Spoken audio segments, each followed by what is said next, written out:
Chapter 3. 165. Young Prospect. Master Jet looked at him for a while, then smiled. Perfect. That is a good goal to have, especially for people like us. She took a sip of tea, then closed her eyes for a few moments. All right. There are many ways to become strong, some more straightforward than others. Ideally, you would want a powerful organization backing you up, but that is not the only way. In fact, such a partnership is a double-edged sword. You gain a lot, but also have to give a lot in return. I'll provide you with the basic information, and you can decide for yourself. Sunny straightened a little and listened to her attentively. Master Jet thought for a few seconds and then said, "In this next few days, you will have to decide what citadel to go to. That is not the same as joining a faction, but closely tied to it. Usually, young awakened have to compete for the right to join a desirable faction, and therefore be taken to the citadel it operates from.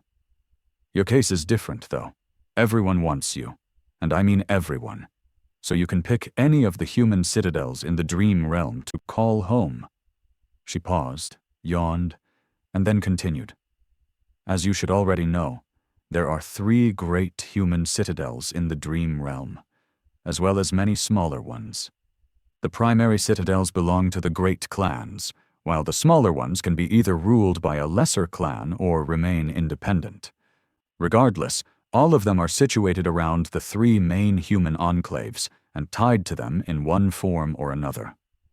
No matter where you go, you'll be in the sphere of influence of one of the great clans. It's just that you can be either in its center, close to the center, or on the periphery." Sunny scratched his head. "What about the government? Doesn't the government control many citadels?" Master Jet shook her head. "Out there in the dream real, the government has less influence than the great clans. It does, however, maintain a presence in all the important citadels, which allows us to play a unique role. In the dream realm, we serve as a connective tissue between the 3 factions, I guess. That flexibility has its own benefits, if you ask me." She knocked lightly on the table and said, "In any case, even if you decide to refuse the obvious choice of settling in one of the great citadels, you'll have to select one of the 3 territories. They are not connected, as some people think. In fact, there are deadly and extremely hazardous regions separating each of the human dominions from each other. So that is going to be your first decision.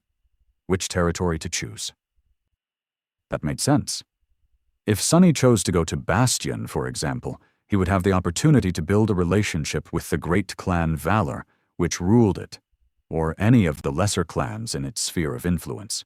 He would lose the opportunity to be recruited into the great clan Song, though, or any other clan that existed in a separate human territory. And so on. Master Jet finished her tea and looked at the empty cup with a solemn expression. "Oh yeah, this is where I was supposed to give you the recruitment speech and try to convince you to join the government forces, but I'm not going to. You are smart enough to figure out the pros and cons of that path by yourself. All I will say is that you will never be truly accepted as an equal by the members of the legacy clans.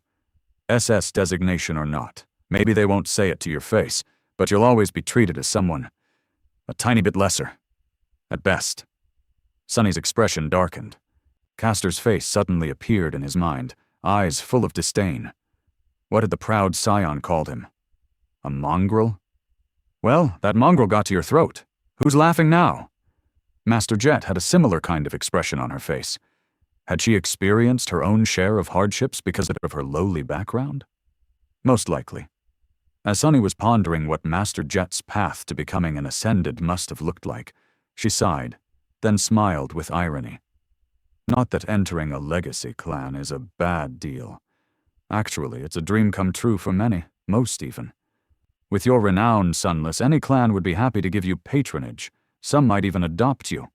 Hell, with your looks, even marriage is not out of the question." As Sunny choked on his tea and did an actual spit take, Master Jet laughed. "Marriage? What marriage?" She shook her head. "How do you think legacy clans recruit talents? There are patronage contracts, adoptions, and matrimony, the latter being the preferred method when it comes to true gems. Anything to enhance the bloodline, you know?" As Sunny stared at her with wide eyes, Master Jet chuckled and continued. In any case, these are your options. You can go with the government, one of the 3 great clans, or a lesser clan. Each will provide you with plenty of incentives to join them instead of others. The most wealthy factions will even shower you with soul shards. You and I both know how important those are. Few people can refuse such an offer. She sighed wistfully, lingered for a bit, and then added, "Of course, you can also remain independent. In that case, you won't have any special support outside the usual benefits of being a highly regarded awakened, be it in the form of training, resources, or access. But you also won't be tied down by any obligations, free to travel around the dream realm as you wish, making a living by hunting nightmare creatures or providing useful services to your citadel of choice.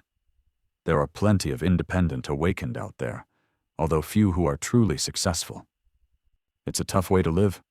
Sunny rubbed his face, feeling slightly overwhelmed by the cornucopia of choices in front of him. He had no need for soul shard, but being showered in them still seemed like a great experience. Master Jet grinned. "So, what do you think?" He hesitated for a while, then said, "I don't know. That's a lot to take in. I'll have to think about many things before making a decision."